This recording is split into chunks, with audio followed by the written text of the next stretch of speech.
السلام علیکم ورحمۃ اللہ وبرکاتہ۔ حضرت آدم علیہ السلام کے بیٹوں کا قصہ حابیل اور قابیل کا۔ واقعے کو سننے سے پہلے جو میرے چینل پر نئے آئے ہیں وہ میرے چینل کو پہلے سبسکرائب کر دیں، لائک کر دیں اور شیئر کر دیں۔ اب واقعے کی طرف بڑھتے ہیں۔ حضرت آدم علیہ السلام کے بیٹے حابیل اور قابیل حضرت آدم علیہ السلام اور حضرت حوا کے حقیقی بیٹے تھے، لیکن خدا کی قدرت کے دونوں بھائیوں کے مزاج، عادات و اطوار میں زمین و آسمان کا فرق تھا۔ بڑا بھائی قابیل مزاجاً غصے کا تیز، بد زبان، فطرتاً برائی کی جانب راغب تھا۔ حسد، بغض، سرکشی، تکبر، انتقام کا جذبہ اس کی سرشت میں شامل تھا۔ اس کا ذریعہ معاش کھیتی باڑی تھا، جبکہ چھوٹا بھائی حابیل نیک سیرت، متقی، پرہیزگار، عاجز انسان تھا۔ وہ بھیڑ بکریاں چرایا کرتا تھا، فارغ وقت اپنے والد کی خدمت میں گزارتا۔ قابیل شکل و صورت میں حابیل سے زیادہ خوبصورت تھا، جبکہ حابیل واجبی خد و خال کا مالک لیکن اپنے بڑے بھائی قابیل کے مقابلے میں زیادہ قوی و طاقتور تھا۔ ویسے تو والدین کو اپنے تمام بچے پیارے ہوتے ہیں اور وہ سبھی سے محبت کرتے ہیں، لیکن حابیل کے اچھے اخلاق، نیک سیرت، فرمانبرداری، دیگر خصوصیات کی بنا پر حضرت آدم علیہ السلام چھوٹے بیٹے کو زیادہ پسند فرمایا کرتے تھے اور اسے اپنا جانشین مقرر کرنا چاہتے تھے، جبکہ قابیل کی عادت بد کی وجہ سے اس کے متعلق غور و فکر کرتے، اس کی صلاح کی کوششیں بھی کرتے۔ قرآن کریم نے حضرت آدم علیہ السلام کے ان دونوں صاحبزادوں کے نام لے کر مخاطب نہیں کیا، البتہ توراۃ میں ان کے نام حابیل و قابیل بیان کیے گئے ہیں۔ ان کے واقعے سے متعلق حافظ حدیث علامہ عماد الدین ابن کثیر رحمۃ اللہ علیہ نے سند کے ساتھ ایک روایت نقل کی، جو حضرت عبداللہ بن مسعود رضی اللہ تعالیٰ عنہ اور بعض دوسرے صحابہ سے منقول ہے کہ جب حضرت آدم علیہ السلام حضرت اماں حوا دونوں جو ہیں وہ دنیا میں تشریف لائے اور اولاد کا سلسلہ شروع ہوا تو ان کی نسل میں اضافے کے لیے ہر ایک حمل سے ان کے دو بچے یعنی جڑواں بچے پیدا ہوتے، ایک لڑکا اور دوسرا لڑکی۔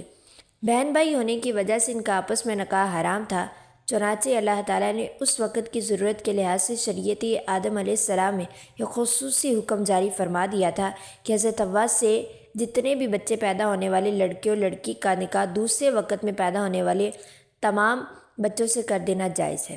اس حکم کے مطابق قابیل اور حابیل کی شادی ہونا تھی۔ قابیل عمر میں بڑا تھا، اس کے ساتھ اس کی جو ہمشیرہ پیدا ہوئی وہ حابیل کے ساتھ پیدا ہونے والی ہمشیرہ سے بہت زیادہ حسین و خوبصورت تھی۔ جب نکاح کا وقت آیا تو حسب حکم حابیل کے ساتھ پیدا ہونے والی ہمشیرہ قابیل کے حصے میں آئی، لیکن چونکہ وہ خوبصورت نہیں تھی چنانچہ قابیل نے اسے شادی سے انکار کر دیا۔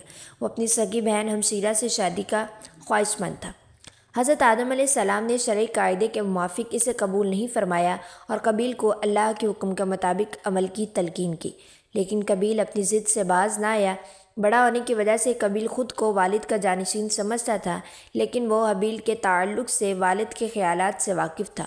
اب حسین و جمیل لڑکی سے حابیل کی شادی کے فیصلے نے اسے حابیل کا دشمن بنا دیا۔ حضرت آدم علیہ السلام نے جو دونوں بھائیوں کے درمیان یہ تنازع دیکھا تو رفع اختلافات کے لیے دونوں بھائیوں کے لیے تجویز پیش کی کہ تم دونوں بارگاہ خداوندی میں اپنی اپنی قربانی پیش کرو۔ اللہ تعالیٰ تم دونوں میں سے جس کی قربانی قبول فرما لے گا اس لڑکی کی شادی اس سے کر دی جائے گی۔ حضرت آدم علیہ السلام کو اس بات کا یقین تھا کہ قربانی اس کی قبول ہوگی جس کا حق ہے، یعنی حابیل کی۔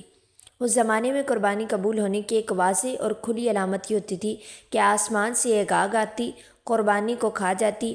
جس قربانی کو آگ نہ کھائے تو اس کے معنی یہ ہوتے وہ قربانی اللہ کے حضور قبول نہیں ہوئی۔ قرآن کریم میں اللہ تعالیٰ نے حضرت آدم علیہ السلام کے دونوں بیٹوں کا قصہ قیامت تک آنے والے نسلوں کے لیے عبرت اور نصیحت کے طور پر پیش کیا۔ اللہ تعالیٰ اپنے محبوب رسول صلی اللہ علیہ وسلم نبی آخر الزماں کو مخاطب کرتے ہوئے فرماتے ہیں، محمد صلی اللہ علیہ وسلم آپ ان کو آدم علیہ السلام کے دونوں بیٹوں کے حالات بالکل صحیح صحیح پڑھ کر سنا دیں۔ جب ان دونوں نے نذرانہ پیش کیا تو ایک کی نیاز تو قبول ہوئی، دوسرے کی قبول نہیں ہوئی، تو قابیل کہنے لگے میں تجھے قتل کر دوں گا۔ اس حابیل نے کہا اللہ پرہیزگاروں ہی کی نظر قبول فرمایا کرتا ہے۔ اگر تو مجھے قتل کرنے کے لیے مجھ پر ہاتھ چلائے گا تو میں تیرے قتل کی طرف ہرگز ہاتھ نہیں بڑھاؤں گا۔ مجھے تو اللہ رب العالمین سے ڈر لگتا ہے۔ میں تو چاہتا ہوں کہ تو میرا گناہ اور اپنے گناہ دونوں اپنے سر پر رکھ لے، پھر دوستیوں میں شامل ہو جا۔ ظالموں کا یہی بدلہ ہے۔ پس اسے اس کے نفس نے اپنے بھائی کے قتل پر آمادہ کر دیا اور اس نے اسے قتل کر ڈالا اور خسارہ اٹھانے والوں میں سے ہو گیا۔ حضرت آدم علیہ السلام نے دونوں بھائیوں کو حکم دیا کہ وہ اللہ کے حضور قربانی پیش کریں۔ اسی وقت میں اللہ تعالیٰ نے حضرت آدم علیہ السلام کو حج کی ادائیگی کے لیے مکہ مکرمہ جانے کا حکم فرمایا۔ حضرت آدم علیہ السلام قبیل کی جانب سے غور و فکر میں تھے، چنانچہ حج کے سفر پر جانے سے پہلے آپ نے دونوں بیٹوں کو بلا کر نصیحت کی، بارگاہ خداوندی سے جو بھی فیصلہ ہے اسے دونوں بھائی بخوشی قبول کریں، آپس میں مل جل کر رہیں۔ اس ہدایت و نصیحت کے بعد حضرت آدم علیہ السلام مکہ مکرمہ روانہ ہو گئے۔ قبیل باپ کی نصیحت کی وجہ سے قربانی دینے پر آمادہ ہوا تھا، چنانچہ دونوں نے قربانیاں پیش کی۔ حابیل بکریوں والے تھے، چنانچہ انہوں نے ایک نہایت عمدہ، خوبصورت اور فربا بکری راہ خدا میں قربانی کے لیے پیش کی۔ قبیل کھیتی باڑی کرتا تھا، لہٰذا اس نے فضول اور ردی فصل کا ایک گھٹا قربانی میں دیا۔ اللہ نے حابیل کی قربانی قبول فرما لی، مگر قبیل کی قبول نہیں ہوئی۔ اس زمانے میں قربانی کی قبولیت کی علامت یہ ہوتی تھی کہ آسمان سے ایک شعلہ نیچے اترتا اور وہ قربانی کے لیے پیش کی گئی شے کو جلا دیتا۔ اس کا مطلب یہ تھا کہ اللہ نے قربانی قبول فرما لی۔ یہ دیکھ کر قبیل غضبناک ہو گیا، حسد کی آگ میں جل کر بولا، میں تجھے جان سے مار ڈالوں گا۔ حابیل نے کہا، بھائی جان، اس میں میرا کیا قصور ہے؟ یہ تو اللہ تعالیٰ کا قاعدہ ہے کہ وہ صرف اپنے متقی بندوں کی قربانی قبول فرماتا ہے۔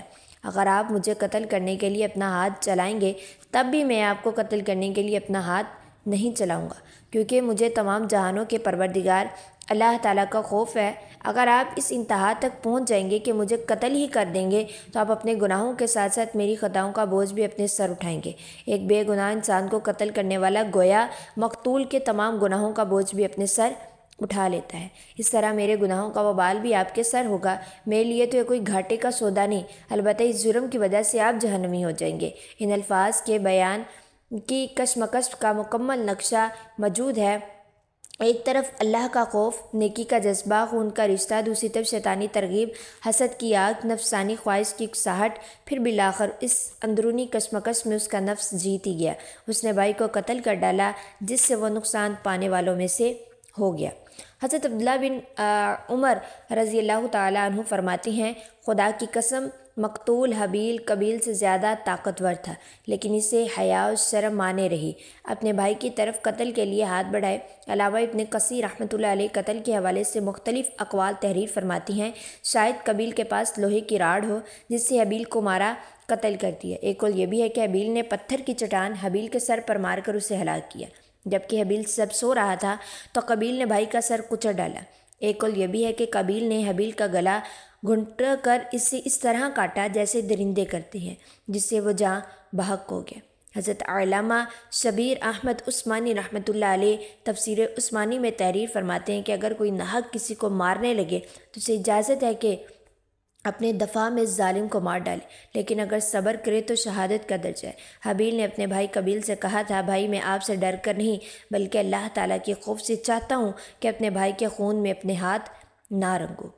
حضرت آدم علیہ السلام کے صاحبزادوں حابیل اور قبیل کے نام موجود ہیں، بلکہ ناموں کے بجائے آدم علیہ السلام کے دونوں بیٹوں کا کہہ کر ذکر کیا گیا قرآن پاک میں۔